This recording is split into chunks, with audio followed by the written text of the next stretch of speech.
Have you ever given much thought to the idea that the spoils in life go to the risk takers? If you'll give it some thought, I think you'll come up with the same solution I arrived at.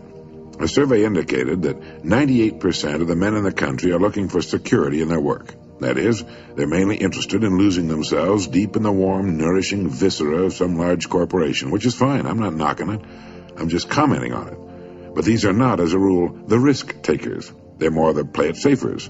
And while they can have good and successful careers all their working lives, the chances are against their hitting the big jackpot. Now, the reason I say this is because this sort of life, as a rule, does not encourage a man to do much more than he has to do, and he'll usually spend his free time, which comes to something like 72 hours a week when he's neither working nor sleeping, in pursuits not calculated to help him get ahead in the world. Now, the man who risks his spare time writing a book, painting pictures, fiddling with inventions, continuing his education, is generally the one in this kind of milieu who will advance above his fellows. But the man who risks all of his time on a goal he wants to reach, on a dream in his heart, who stakes his livelihood and the livelihood of his family upon his own brains and the proper use of his time, and tackles the world single-handed, here's the risk-taker to whom the spoils will generally accrue. Now, I'm not talking about the impractical dreamer and stargazer. I'm talking about the man of action who gets out and raises the dust in the world. He might take some king-size pratfalls and be snickered at by friends and relatives of a more conservative bent, but he'll usually make the grade if he stays with it, and earn their admiration, if not envy, before he's through. You know, one of the biggest factors in his favor is the size of the group he belongs to. According to the most reliable figures I can find, this risk-taker belongs to only about 2% of the population. And since he's generally working on an idea that will in some way serve the big 98%, the odds swing rather favorably to his side. Additionally, a man on his own must think. He must devote more of his days to thinking. Conversely, the man with a good steady job who's familiar with his work and surroundings can go along pretty well from day to day without doing any creative thinking at all. And as I said, we have a tendency to do no more than we have to. Anybody who spends a good deal of his time thinking is going to come up with a good idea once in a while. The law of averages is definitely on his side. And if you'll think about it a minute, you'll realize that he only needs a few, maybe only one really good idea to make it big. Now, the more you think about it and analyze it, the more it makes you think that what appears to be the risk-taker really isn't nearly as big a risk-taker as you might imagine. The cards are stacked pretty well for him from several important standpoints. But as I said in the beginning, the spoils definitely go to the risk-taker.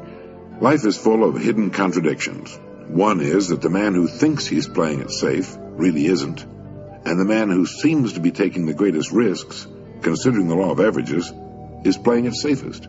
People who do well in the world, being creative and willing to take a calculated risk, are people who manage to overcome the fear of laughter. Anytime you attempt anything in which you risk failure, you run the risk of having people laugh at you. A college professor worked for many years on an invention. He tramped all over New England trying to interest capital in his device for making the human voice travel along a wire. The people laughed at him. It was, of course, plumb idiotic, they said, to suppose that the human voice could be carried along a wire and heard for many miles or even for a single mile. But our old friend and benefactor Alexander Graham Bell could not be laughed out of it, and every time we pick up the telephone, we salute the man who stayed on course despite the laughter. Millions of people laughing in derision could not hurt us an iota, but we stand in mortal terror of it. Men and women who can prove themselves heroes in great crises tremble before derision. It's a queer quirk of human nature we probably develop as children.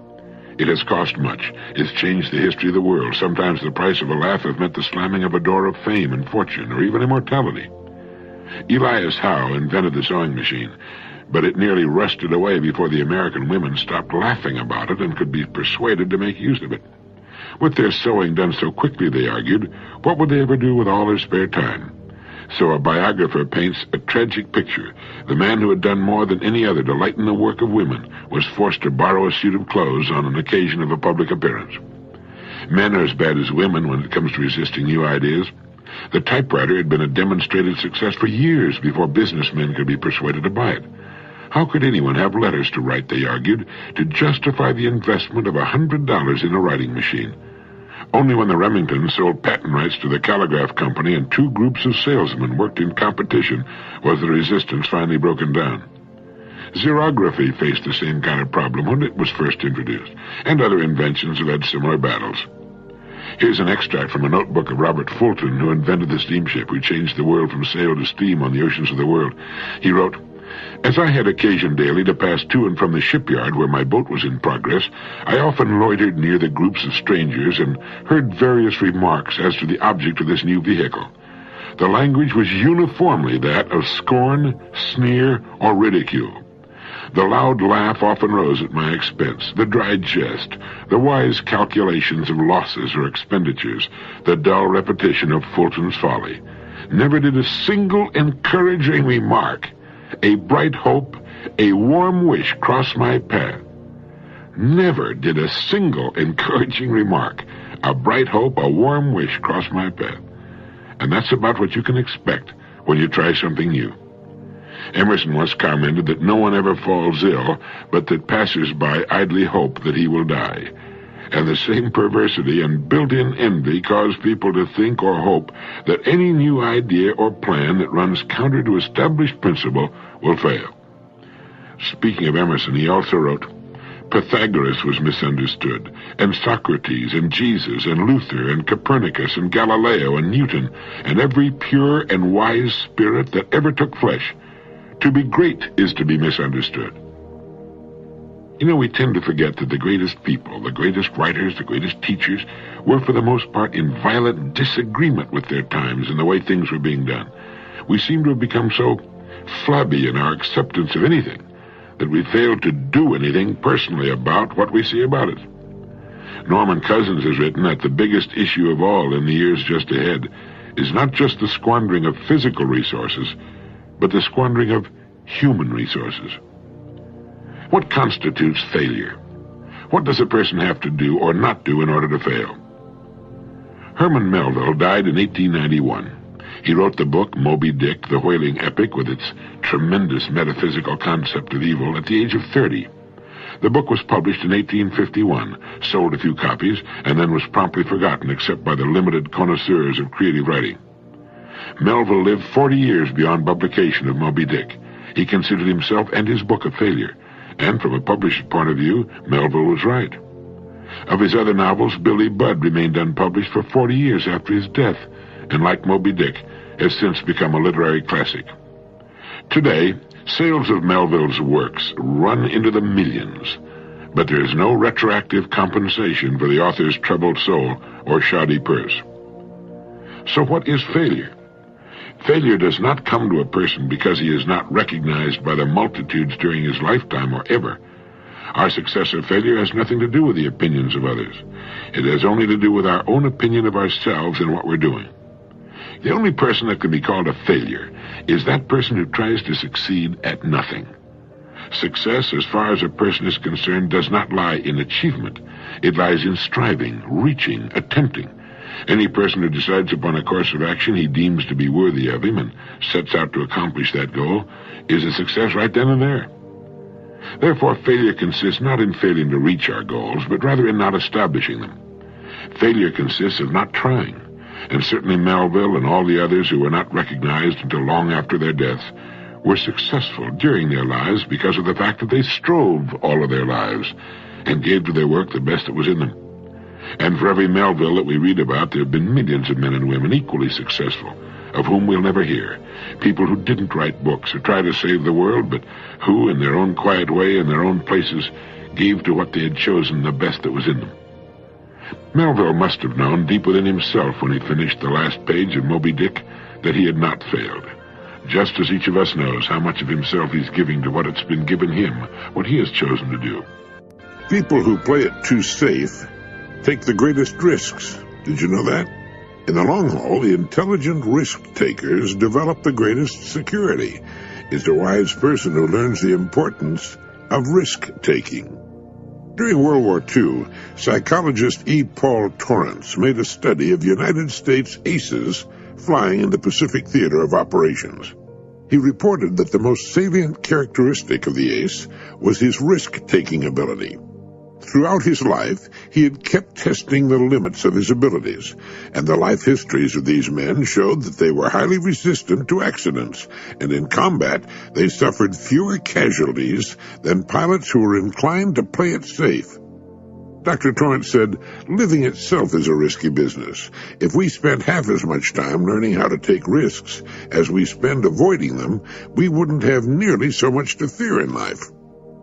In all walks of life, the most successful people are the risk-takers.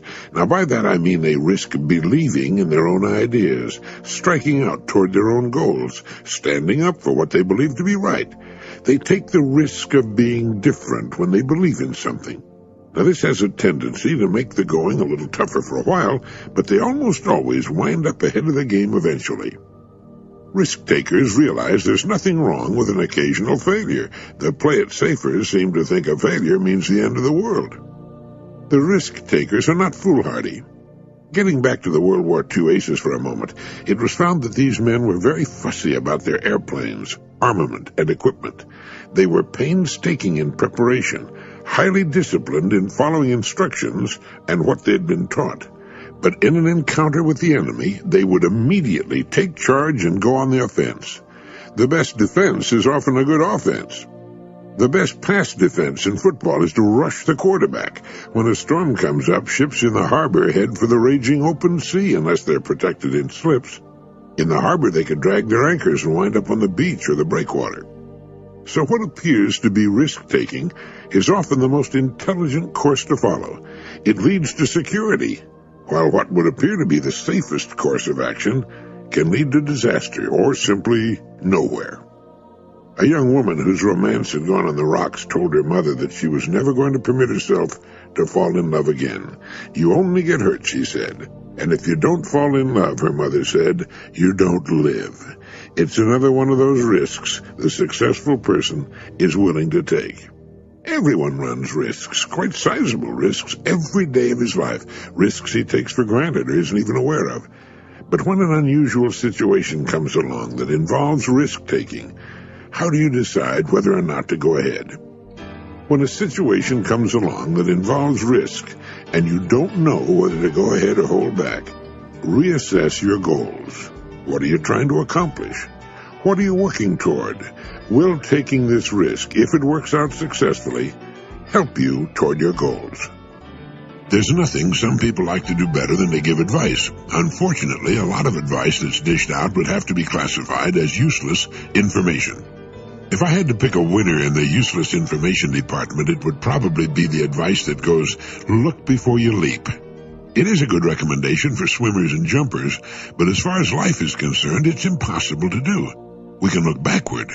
We can see the results of our past actions and learn from them, but we can't look into the future. In living, we can guess or try to predict what the future will hold, but we really can't look before we leap.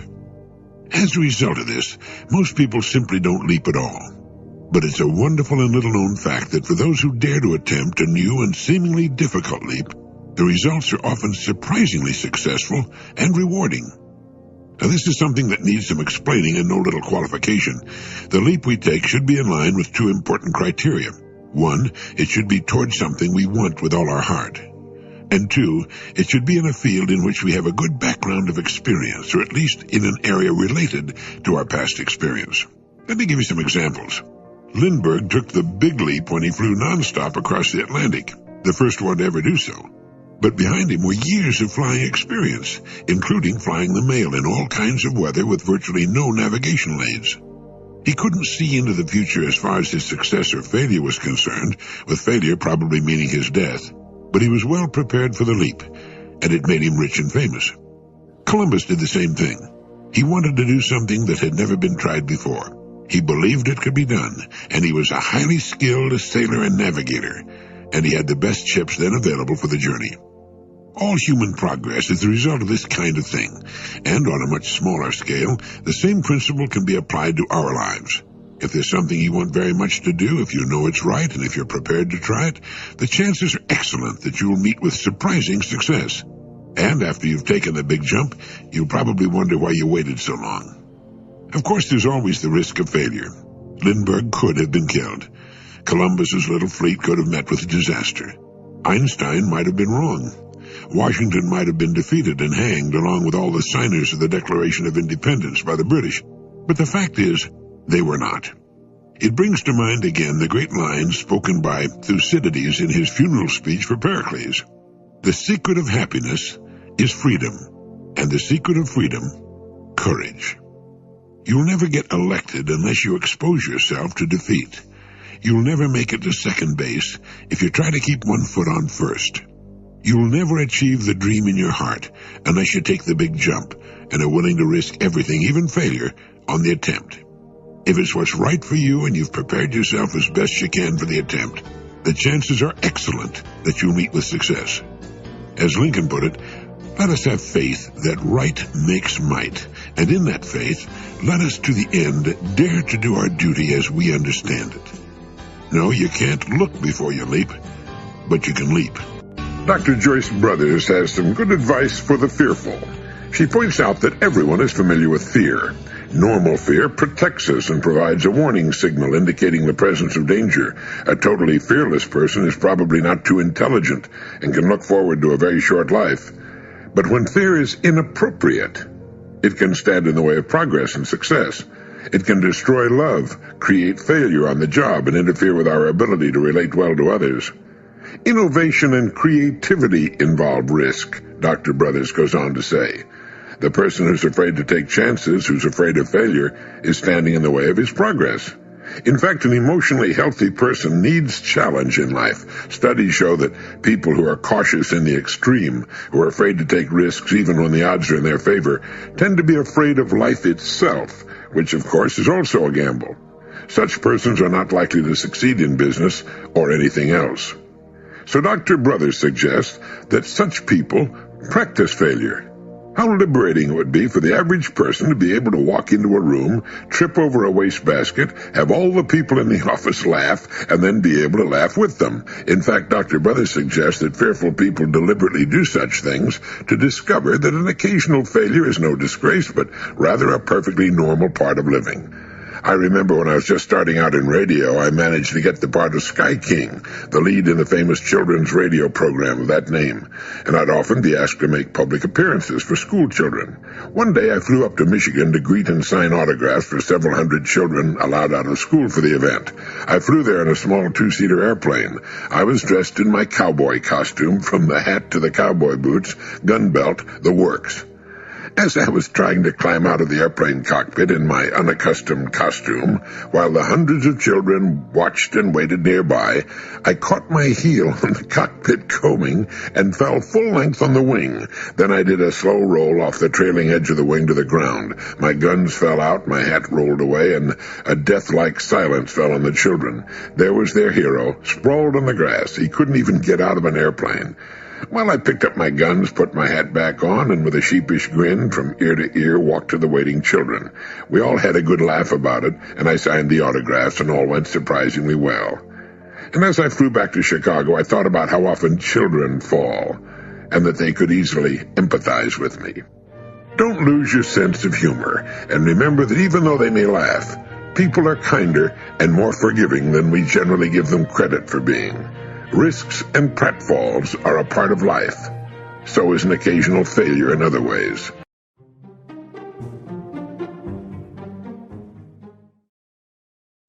Getting back to our saying that self-confidence is a kind of psychological credit card, I don't think enough has been said about the power of positive expectation. It's truly amazing, and there's simply no explaining it. When we confidently expect something worthwhile to materialize in our lives, it invariably does. It works like pure, unadulterated magic. It gives each of us a kind of magic wand with which we can bring all sorts of interesting and rewarding events and things into our lives. Those who have cultivated this power, who consciously and actively work at it, regularly do the most amazing things. As with neurosis, we're often taught as youngsters to expect the worst. We have so often heard people say, well, with my luck, the whole deal will fall through, indicating that their luck is usually bad. How many times have we heard someone say, if you don't expect to succeed, you won't be disappointed? And learn to be content with what you get. On giveaway television programs, we watch young people, playing it safe. A bird in the hand is worth two in the bush. I read a financial column in the Miami Herald the other day in which a young man of just 20 wrote of his losses in a mutual fund and commented that he'd been unable to sleep and he'd lost weight over it. The columnist commented that he should never risk his money. He should put it in the bank or the savings and loan where he knows it's safe. I think it's safe to say that the majority of people have a suspicious and negative outlook toward those life situations which, to an intelligent minority, represent virtually unlimited opportunities. Now, this is not to say that positive and expectant people do not occasionally lose money in their investments or have problems. I'm sure they do. It's just that it doesn't bother them the way it seems to bother most people. And over the long haul, well, they're miles ahead of the pack. They face their days with an attitude that expects the best, and that's what they're going to get as long as they can maintain it. What others worry and stew about, they confidently expect a successful outcome, and most of the time they get it. If you have trouble maintaining this powerful force for good in your life, a reminder card, placed where you'll see it every morning when you get up and at odd times during the day, can help you get on course and form a very valuable new habit.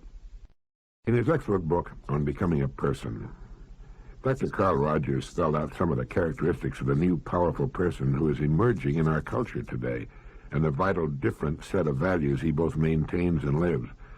I stressed, he writes, his hatred of phoniness, this new person, his hatred of phoniness, his opposition to all rigidly structured institutions, his desire for intimacy, closeness, and community, his willingness to live by new and relatively moral and ethical standards, his searching quality, his openness to his own and others' feelings, his spontaneity, his activism, and his determination to translate his ideals into reality.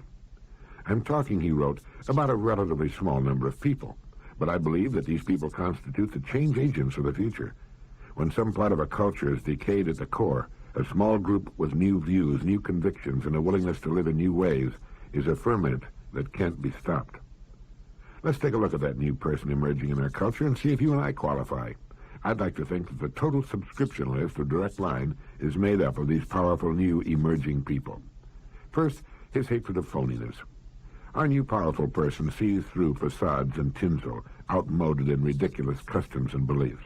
Free of the tyranny of things and the opinions of others, he and his family, she and her family, live in a kind of solid serenity where true values count, where the verities, things like truth and justice, the family and work, take on real meaning. It is in the avoidance of phoniness that real freedom may be found, and one can drop off the rat race with a great sigh of relief. There are no inner circles to which these people need apply for membership. They are the centers of their own circles. This person is opposed to all rigidly structured, closed institutions. Such institutions are saying, by the fact that they're rigidly structured and closed, we have the answers. We need look no further. This is it. The new powerful person knows that at this early stage of our development, such thinking is infantile. We do not have all the answers about anything. And just as the maturing person is in a stage of growth, of becoming, so is a vital institution. It uses what it has and what it knows as springboards into the future, and assiduously avoids becoming closed and rigidly structured. A good and viable institution, like a self-actualizing person, is always in a state of growth, of becoming. He has a desire for intimacy, closeness, and community, and a willingness to live by new and relative moral and ethical standards. This person has a searching quality and an openness to his own and others' feelings. He's spontaneous, unafraid of what others will say of his enthusiasms and ideas, and is determined to translate his ideas and ideals into reality. Now, of course, these people must constitute a relatively small number of people, a true inner circle, the most important and influential club of human beings on Earth. The qualifications for membership are tough.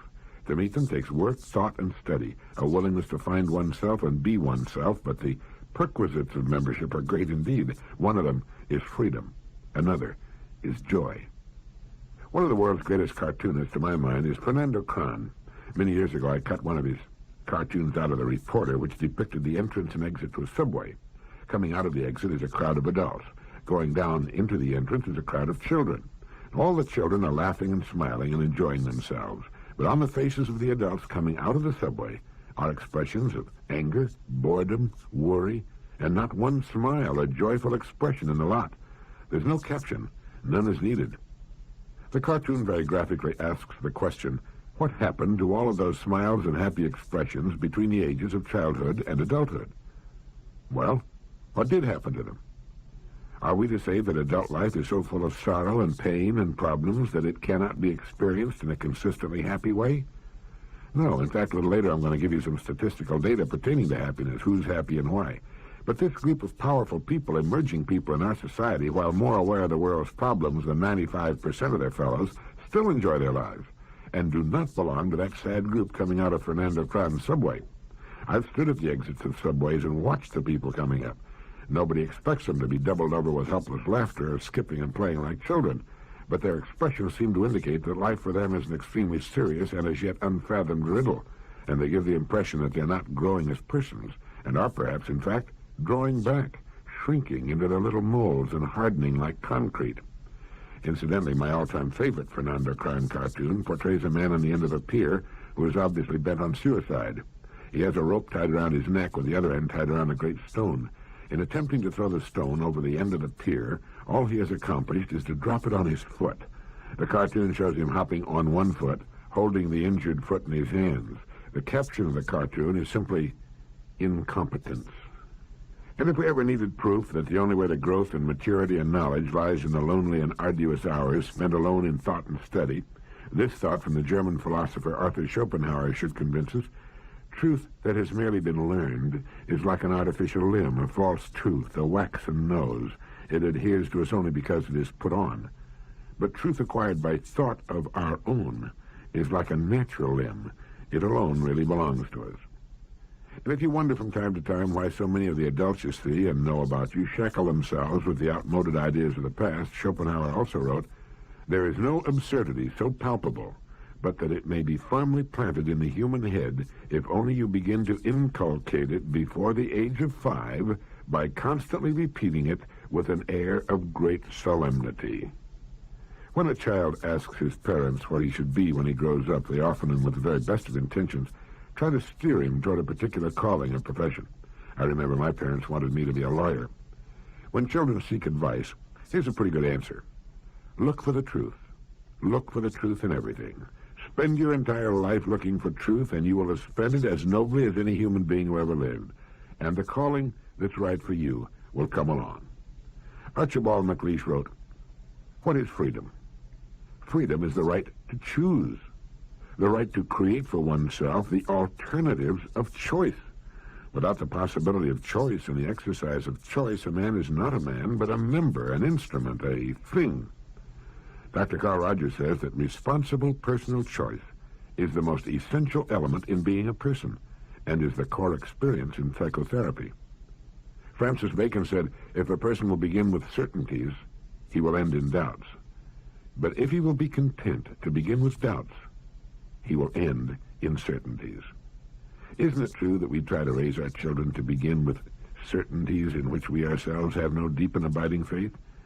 And isn't it also true that most people reach adulthood in frustration and doubt and fear because those childhood certainties have crumbled and fallen apart? Could this be why the people coming out of Fernando Cron's subway appear to be marching to a death camp? Now let me read something to you and see what you think of it. 40,000 years ago, in the bleak uplands of southwestern Asia, a man, a Neanderthal man, once labeled by the Darwinian proponents of struggle as a ferocious ancestral beast, a man whose face might cause you some slight uneasiness if he sat down beside you, a man of this sort existed with a fearful body handicap in that Ice Age world. He had lost an arm, but still he lived and was cared for. Somebody, some group of human things in a hard, violent, and stony world loved this maimed creature enough to cherish him. And looking so across the centuries and the millennia toward the animal men of the past, one can see a faint light like a patch of sunlight moving over the dark shadows on a forest floor. It shifts and widens, it winks out, it comes again, but it persists. It is the human spirit, the human soul, however transient, however faulty men may claim it to be. In its coming, man had no part. It merely came, that curious light, and man, the animal, sought to be something that no animal had been before. Cruel he might be, vengeful he might be, but there had entered into his nature a curious, wistful gentleness and courage. It seemed to have little to do with survival, for such men died over and over. They did not value life compared to what they saw in themselves, that strange inner light, which has come from no man knows where, and which was not made by us. It has followed us all the way from the age of ice, from the dark borders of the ancient forest into which our footprints vanish. It is in this that Kierkegaard glimpsed the eternal, the way of the heart, the way of love which is not of today, but is of the whole journey, and may lead us at last to the end. Through this, he thought, the future may be conquered. Certainly it is true. For man may grow until he towers to the skies, but without this light, he is nothing, and his place is nothing. Even as we try to deny the light, we know that it has made us, and what we are without it remains meaningless. We have come a long road up from the darkness, and it well may be, so brief even so is the human story, that viewed in the light of history we are still uncouth barbarians. We are potential love animals, wrenching and floundering in our larval envelopes, trying to fling off the bestial past. That's good, isn't it? It's from the book that belongs in your library and mine, The Firmament of Time, by Loren Eiseley, published by Atheneum. Dr. Eiseley taught anthropology at the University of Kansas and Oberlin College before he was named chairman of the Department of Anthropology at the University of Pennsylvania, where he later became provost. This is the kind of book that helps us grow, that helps us move closer to the truth about ourselves. And here's something we should read or listen to once a day for the next 45 years. It was written back at the turn of the century by William George Jordan. He was editor of several magazines during his lifetime, including the Ladies' Home Journal and the Saturday Evening Post. He wrote, "Calmness is the rarest quality in human life. It is the poise of a great nature, in harmony with itself and its ideals. It is the moral atmosphere of a life self-reliant and self-controlled. Calmness is singleness of purpose, absolute confidence, and conscious power ready to be focused in an instant to meet any crisis. The Sphinx is not a true type of calmness. Petrifaction is not calmness, it's death, the silencing of all the energies. While no one lives his life more fully, more intensely, and more consciously than the person who is calm. The fatalist is not calm. He's the coward slave of his environment, hopelessly surrendering to his present condition, recklessly indifferent to his future. He accepts his life as a rudderless ship drifting on the ocean of time. He has no compass, no chart, no known port to which he's sailing. His self-confessed inferiority to all nature is shown in his existence of constant surrender. It is not calmness.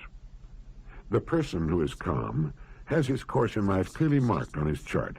His hand is ever on the helm. Storm, fog, night, tempest, danger, hidden reefs, he's prepared and ready for them. He's made calm and serene by the realization that in these crises of his voyage he needs a clear mind and a cool head. That he has nothing to do but do each day the best he can by the light he has. That he will never flinch nor falter for a moment.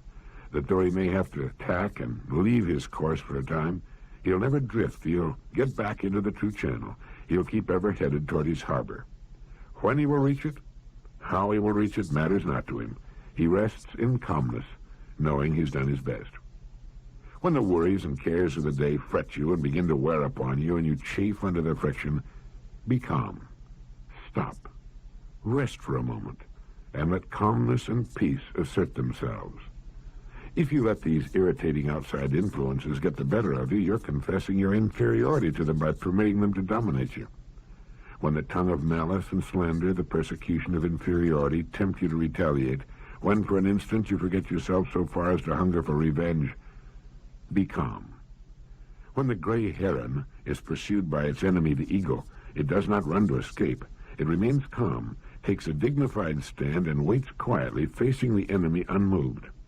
With the terrific force with which the eagle makes its attack, the boasted king of birds is often impaled and run through on the quiet, lance-like bill of the heron.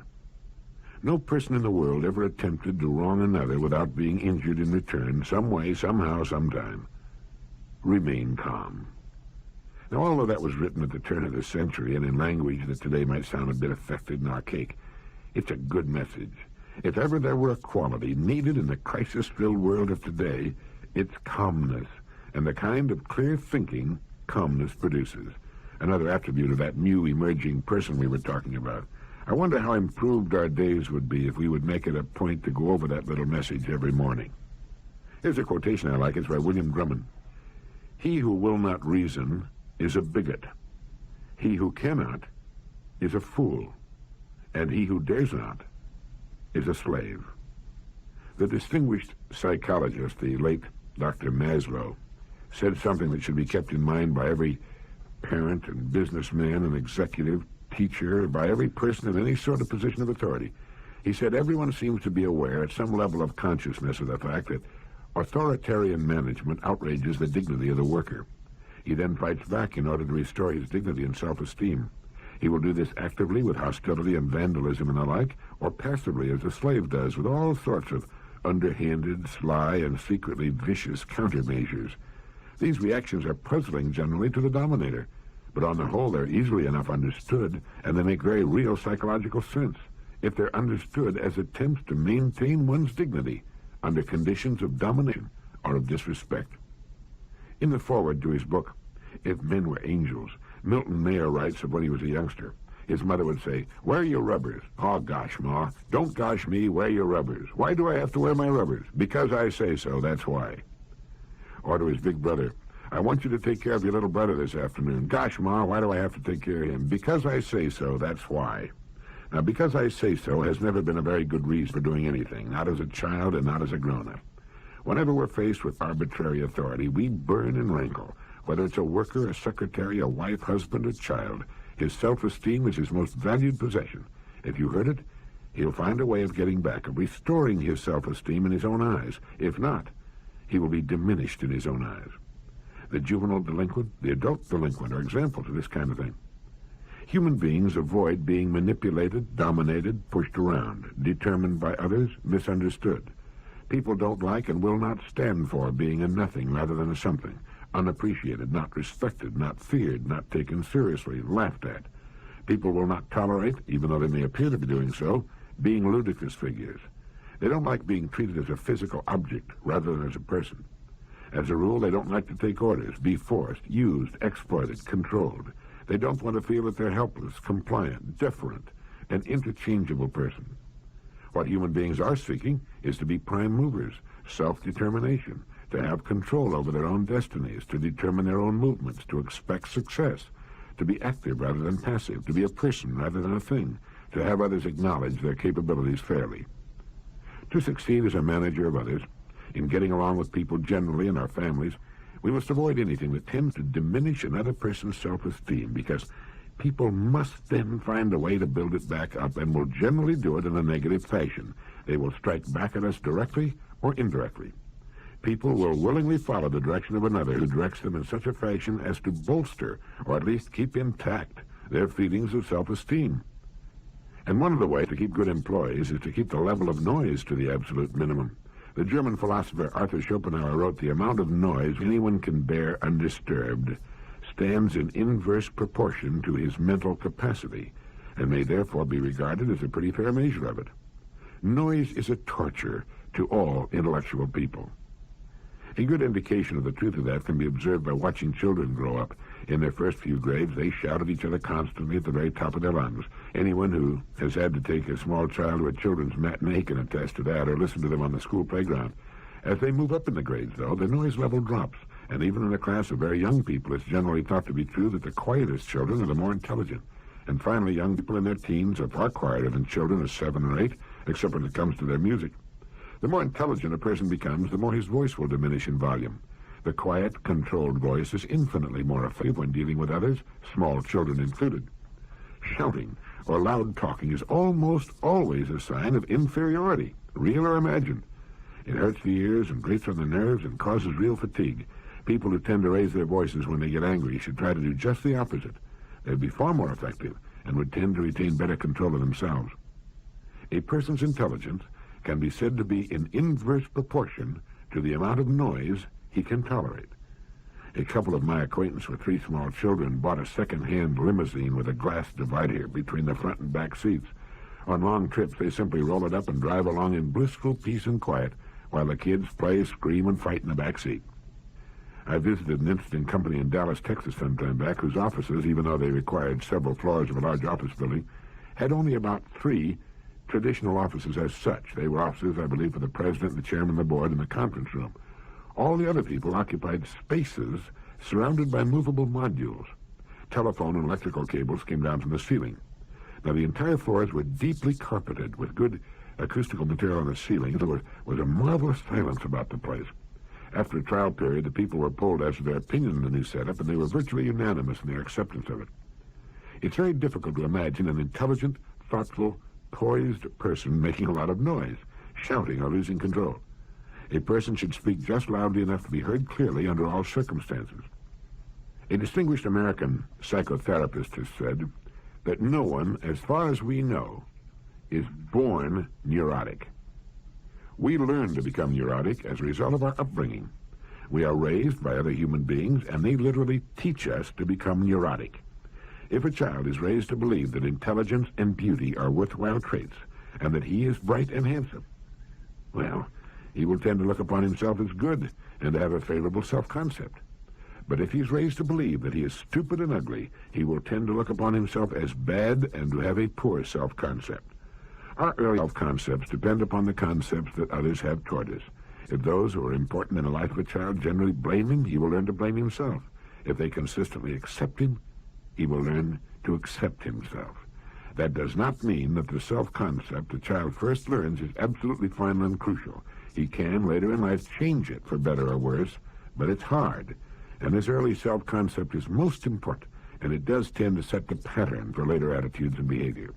I read somewhere that self-confidence is like a psychological credit card, and I can still remember my mother telling me that I could do anything I set my heart upon. To tell a youngster he or she is great is to give him the kind of self-image he needs to build a meaningful life for himself. Youngsters will discover their limitations, their blind spots, the areas in which they have little or no aptitude soon enough without our help. Self-confidence is a kind of psychological credit card and is of far greater value than any other we can carry. When we see someone who is neurotic, it should elicit our sympathy in the realization that the person was not born that way. He was taught to be neurotic by his elders. Neuroses are like chains that are put on children to hinder them in their development and activities. If you'd like to examine yourself for traces of neurosis, Dr. Albert Ellis, in his book How to Live with a Neurotic, gives us a list of popular beliefs, irrational ideas, really, each of which indicates a neurosis. You can check your own against the list. Remember, each of the following statements is false and indicates a neurosis. An adult must be approved of or loved by almost everyone for almost everything he does. What others think of him is most important. Depending on others is better than depending upon oneself. A person should be thoroughly competent, adequate, talented, and intelligent in all possible respects. The main goal and purpose of life is achievement, success. Incompetence in anything whatsoever is an indication that a person is inadequate or valueless. One should blame oneself severely for all mistakes and wrongdoings. Punishing oneself for errors will help prevent future mistakes. A person should blame others for their mistaken or bad behavior. He should get upset by the errors and stupidities of others. One should spend considerable time and energy trying to reform others. One can best help others by roundly criticizing them and sharply pointing out the error of their ways. Because a certain thing once strongly affected one's life, it should indefinitely affect it. Because a person was once weak and helpless, he must always remain so. Because parents or society taught the acceptance of certain traditions, one must go on unthinkingly accepting these traditions. If things are not the way one would like them to be, it is a catastrophe. Things should be better than they are. Other people should make things easier for us, help with life's difficulties. No one should have to put off present pleasures for future gains. Avoiding life's difficulties and self-responsibilities is easier than facing them. Inertia and inaction are necessary and or pleasant. One should rebel against doing things, however necessary, if doing them is unpleasant.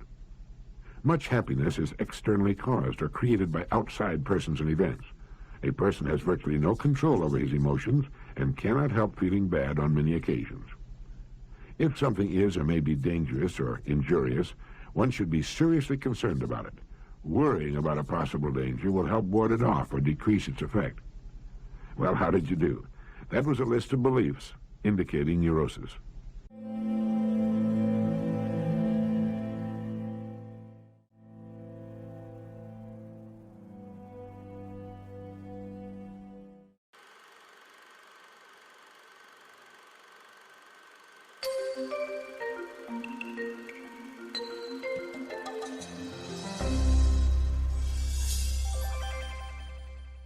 I'd like to tell you about the strangest secret in the world. Some years ago, the late Nobel Prize-winning Dr. Albert Schweitzer was being interviewed in London, and a reporter asked him, "Doctor, what's wrong with men today?" And the great doctor was silent a moment, and then he said, "Men simply don't think." It's about this that I want to talk with you. We live today in a golden age. This is an era that man has looked forward to, dreamed of, and worked toward for thousands of years. But since it's here, we pretty well take it for granted. We in America are particularly fortunate to live in the richest land that ever existed on the face of the earth, a land of abundant opportunity for everyone. But do you know what happens? Well, let's take 100 men who start even at the age of 25. Do you have any idea what will happen to those men by the time they're 65? These 100 men who all start even at the age of 25 believe they're going to be successful. If you asked any one of these men if he wanted to be a success, he'd tell you he did. And you'd notice that he was eager toward life, that there was a certain sparkle to his eye, an erectness to his carriage, and life seemed like a pretty interesting adventure to him. But by the time they're 65, 1 will be rich. 4 will be financially independent. 5 will still be working. 54 will be broke. Now think a moment. Out of the 100, only 5 make the grade. Now why do so many fail? What has happened to the sparkle that was there when they were 25? What's become of the dreams, the hopes, the plans? And why is there such a large disparity between what these men intended to do and what they actually accomplished? When we say about 5% achieve success, we have to define success. And here's the best definition I've ever been able to find. Success is the progressive realization of a worthy ideal. If a man is working toward a predetermined goal and knows where he's going, that man is a success. If he's not doing that, he's a failure. Success is the progressive realization of a worthy ideal. Rollo May, the distinguished psychiatrist, wrote a wonderful book called Man's Search for Himself. And in this book he says, the opposite of courage in our society is not cowardice. It is conformity. And there you have the trouble today. It's conformity, people acting like everyone else without knowing why, without knowing where they're going. Now think of it.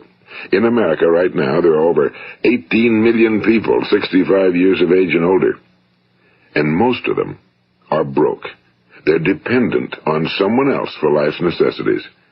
Now, we learn to read by the time we're 7. We learn to make a living by the time we're 25. Usually by that time, we're not only making a living, we're supporting a family. And yet by the time we're 65, we haven't learned how to become financially independent in the richest land that has ever been known. Why? We conform. And the trouble is that we're acting like the wrong percentage group, the 95 who don't succeed. Now, why do these people conform? Well, they really don't know. These people believe that their lives are shaped by circumstances, by things that happen to them, by exterior forces. They're outer-directed people.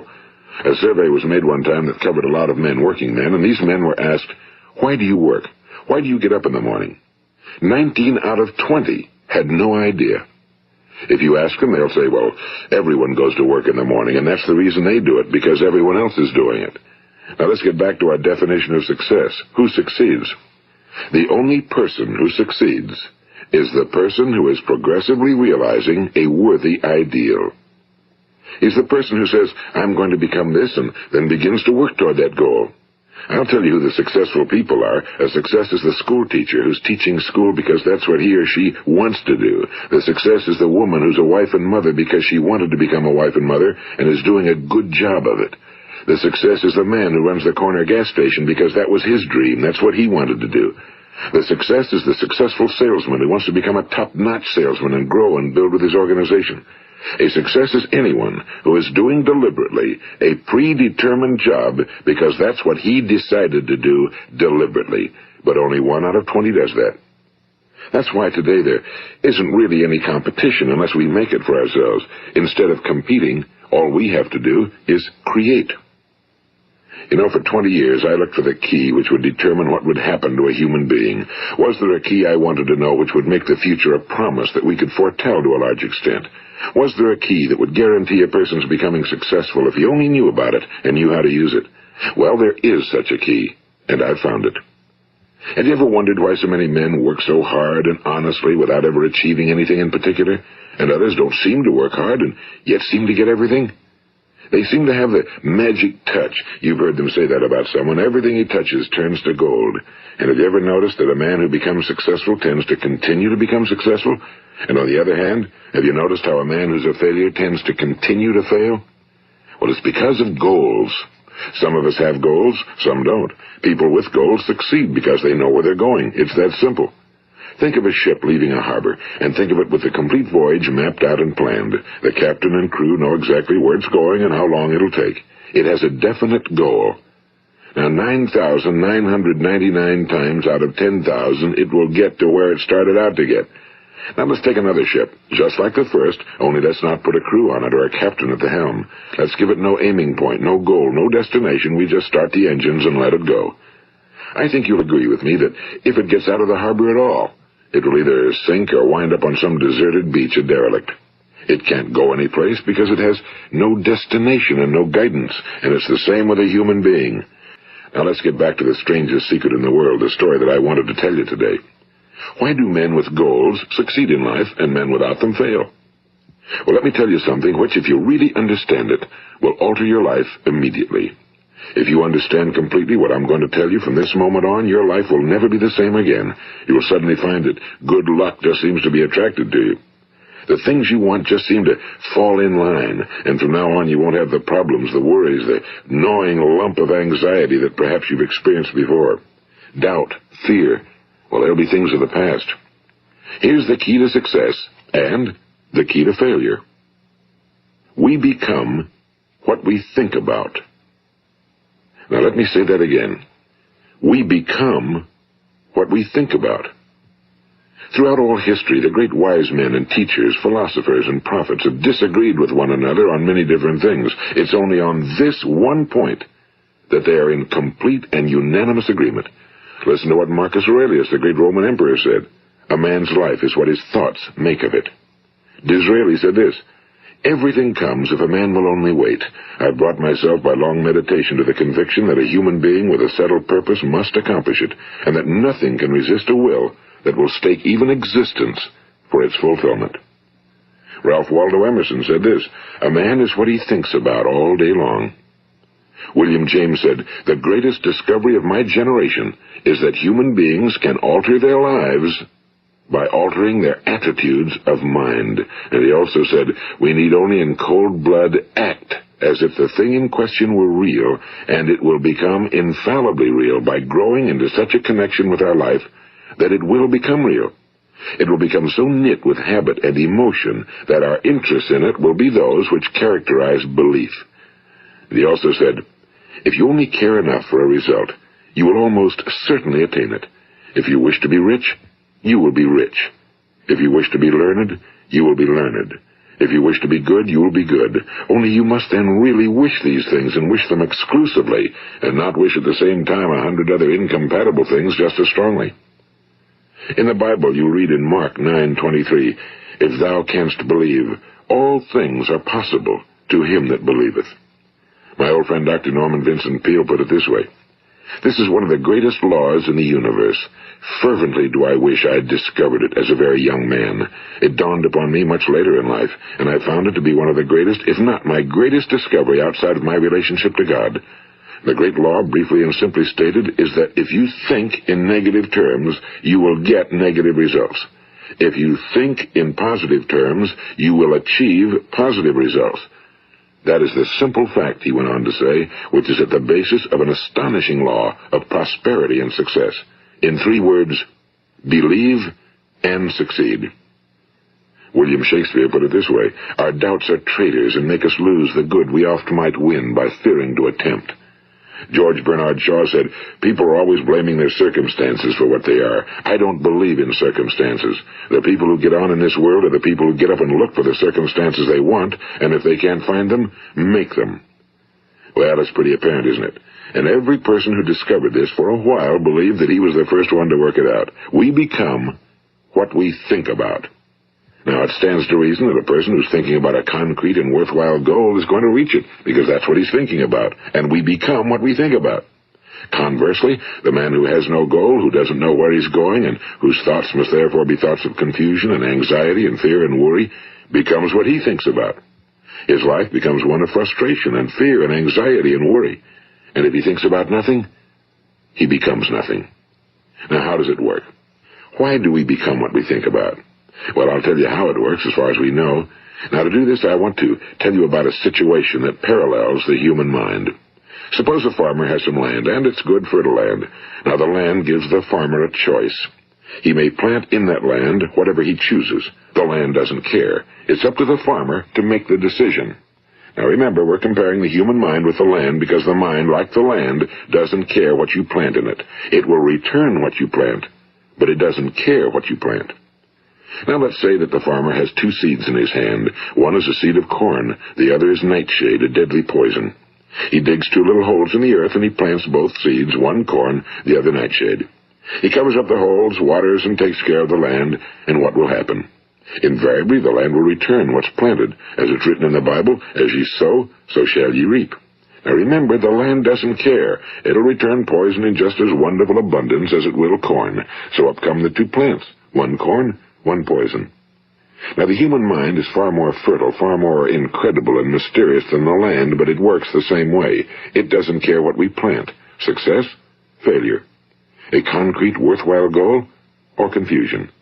Misunderstanding, fear, anxiety, and so on. But what we plant, it must return to us. You see, the human mind is the last great unexplored continent on Earth. It contains riches beyond our wildest dreams. It will return anything we want to plant. Now, you might say, well, if that's true, why don't people use their minds more? Well, I think they figured out an answer to that one, too. Our mind comes as standard equipment at birth. It's free, and things that are given to us for nothing we place little value on. Things that we pay money for, we value. The paradox is that exactly the reverse is true. Everything that's really worthwhile in life came to us free. Our minds, our souls, our bodies, our hopes, our dreams, our ambitions, our intelligence, our love of family and children and friends and country, all these priceless possessions are free. But the things that cost us money are actually very cheap and can be replaced at any time. A good man can be completely wiped out and make another fortune. He can do that several times. Even if our home burns down, we can rebuild it. But the things we got for nothing, we can never replace. The human mind isn't used because we take it for granted. Familiarity breeds contempt. It can do any kind of job we assign to it, but generally speaking, we use it for little jobs instead of big, important ones. Universities have proved that most of us are operating on about 10% or less of our abilities. So decide now, what is it you want? Plant your goal in your mind. It's the most important decision you'll ever make in your entire life. What is it you want? Do you want to be an outstanding salesman? A better worker at your particular job? Do you want to go places in your company? In your community? Do you want to get rich? All you've got to do is plant that seed in your mind, care for it, work steadily toward your goal, and it will become a reality. It not only will, there's no way that it cannot. You see, that's a law, like the laws of Sir Isaac Newton, the laws of gravity. If you get on top of a building and jump off, you'll always go down. You'll never go up, and it's the same with all the other laws of nature. They always work. They're inflexible. Think about your goal in a relaxed, positive way. Picture yourself in your mind's eye as having already achieved this goal. See yourself doing the things you will be doing when you've reached your goal. Ours has been called the phenobarbital age, the age of ulcers and nervous breakdowns and tranquilizers. At a time when medical research has raised us to a new plateau of good health and longevity, far too many of us worry ourselves into an early grave trying to cope with things in our own little personal ways without learning a few great laws that will take care of everything for us. These things we bring on ourselves through our habitual way of thinking. Every one of us is the sum total of his own thoughts. He is where he is because that's exactly where he really wants to be, whether he'll admit that or not. Each of us must live off the fruit of his thoughts in the future, because what you think today and tomorrow, next month and next year, will mold your life and determine your future. You're guided by your mind. I remember one time I was driving through eastern Arizona, and I saw one of those giant earth-moving machines roaring along the road at about 35 miles an hour with what looked like 30 tons of dirt in it. A tremendous, incredible machine, and there was a little man perched way up on top with the wheel in his hands guiding it. And as I drove along, I was struck by the similarity of that machine to the human mind. Just suppose you're sitting at the controls of such a vast source of energy. Are you going to sit back and fold your arms and let it run itself into a ditch? Or are you going to keep both hands firmly on the wheel and control and direct this power to a specific, worthwhile purpose? It's up to you. You're in the driver's seat. You see, the very law that gives us success is a two-edged sword. We must control our thinking. The same rule that can lead a man to a life of success, wealth, happiness, and all the things he ever dreamed of for himself and his family. That very same law can lead him into the gutter. It's all in how he uses it, for good or for bad. This is the strangest secret in the world.